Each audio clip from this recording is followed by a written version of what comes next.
Hi mga mommies! Welcome back to my YouTube channel.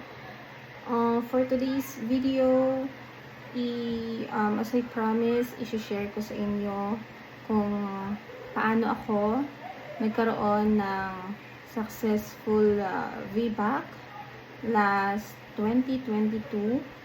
So, kung curious kayo kung paano ako nagkaroon ng successful VBAC, tapusin nyo lang po yung video.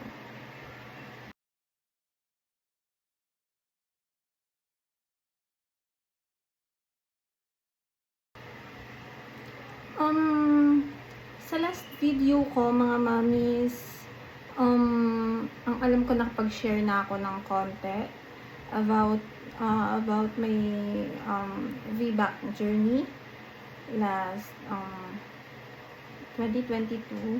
So this time, i-share ko naman sa inyo yung full story ng aking VBAC. So, let's begin. So, ayun nga, after ko manganak dun sa panganay ko, 2020, after siguro mga 1 year and 3 months, nalaman ko na pregnant ako sa aking second baby. So, yun nga, dahil sa trauma na naranasan ko that time, naghanap ako, nag-research ako kung pwede pa ba ako mag-normal. So, fast forward, nakahanap ako ng clinic malapit dito sa amin. Dito lang din sa Antipolo City. So, nag-inquire ako. So, sabi nung assistant ng clinic is meron nga silang OB na nag-VBAC, nag-undergo ng VBAC. Nag-VBAC, yun. Tapos, nag-book ako ng appointment sa kanila. And, yun nga, pagdating ko doon, sabi nung OB is hindi siya nag-VBAC kasi may marami nga daw risk yun. So, nag-ask na lang ako ng kung magkano yung cesarean section sa kanila if ever.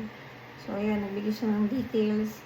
Then, pag uwi ko, syempre, di ako nawala ng pag-asa. So, naghanap pa ako ng mga OB or mga clinics or hospitals na may nag-VBAC. So, meron akong kilala or meron akong nakita. So, medyo malayo siya. Pero chinat ko pa rin siya. Nag-try ako mag-reach out. Nag-ask ako if may kilala siya na OB na nag-VBAC dito sa Rizal. So, yun nga, binigay siyang name ng OB. Then, reach out ako dun sa OB. Then, okay na, nag-set ako ng appointment dun sa OB.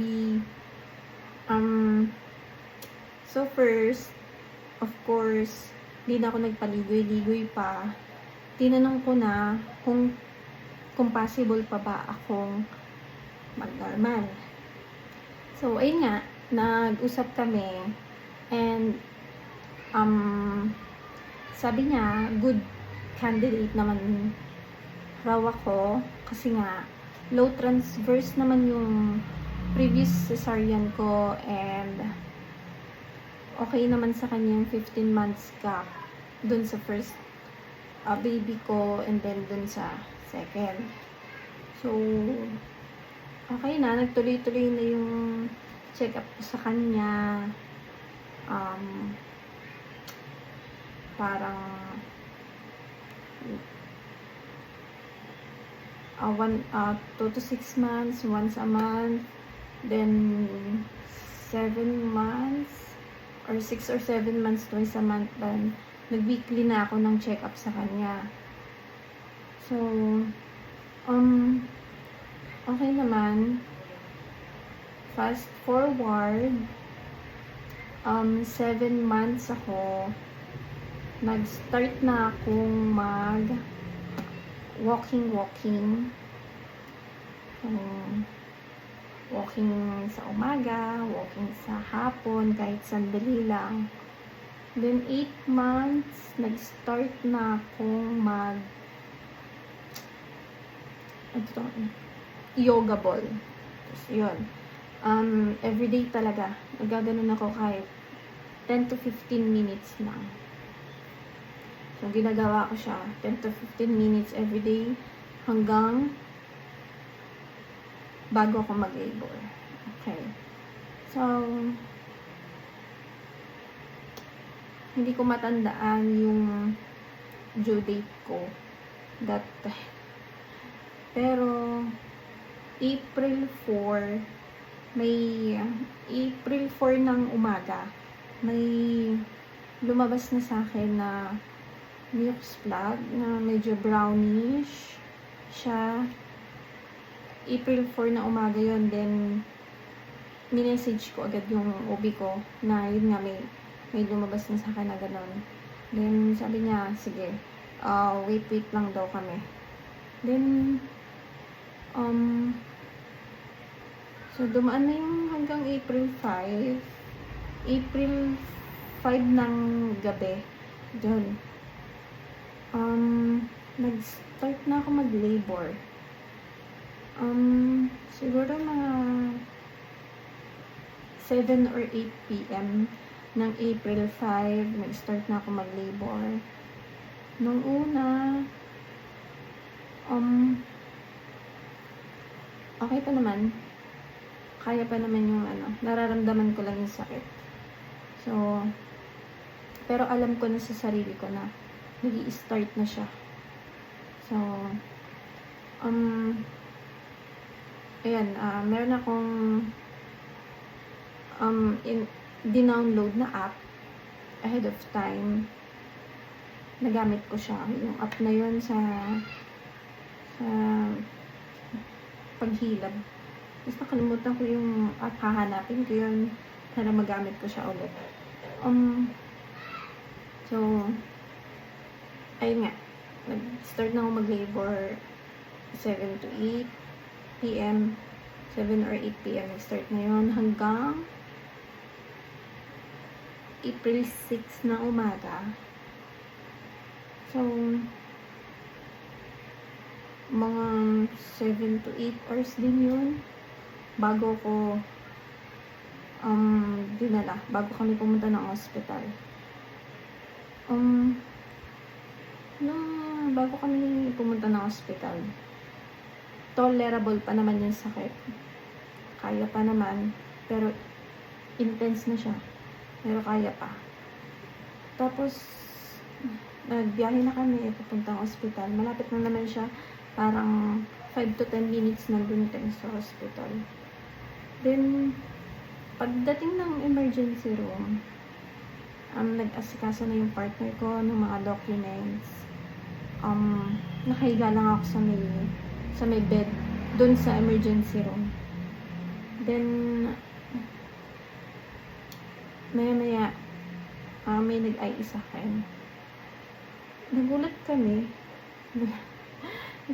kasi dun sa sakit na yun na nararamdaman ko, 8 cm na pala ako. 8 cm na pala ako. Then, hindi na hinantay yung doktor. Pumunta na kami sa taas. Sa labor room. Doon na lang namin siya hinintay. Then, siguro mga 15 minutes, dumating na rin siya nun. Pag-IE niya sa akin, yun, 8 cm na nga. Tapos, nag-decide siya na tutukin na lang yung panubigan. Then, sabi ko, yes, sige, go na. Then, nagulat ako. Pagkaputok ng panubigan, pagkaputok nila ng panubigan ko, doon na talaga sobrang sakit. Sobrang sakit na maiiyak ka talaga. Pero, mga ilang minutes lang yun. Siguro mga 20 minutes, mga 15 to 20 minutes. Then, nararamdaman ko na lalabas na siya. Tapos, nilipat na ako sa kabilang room.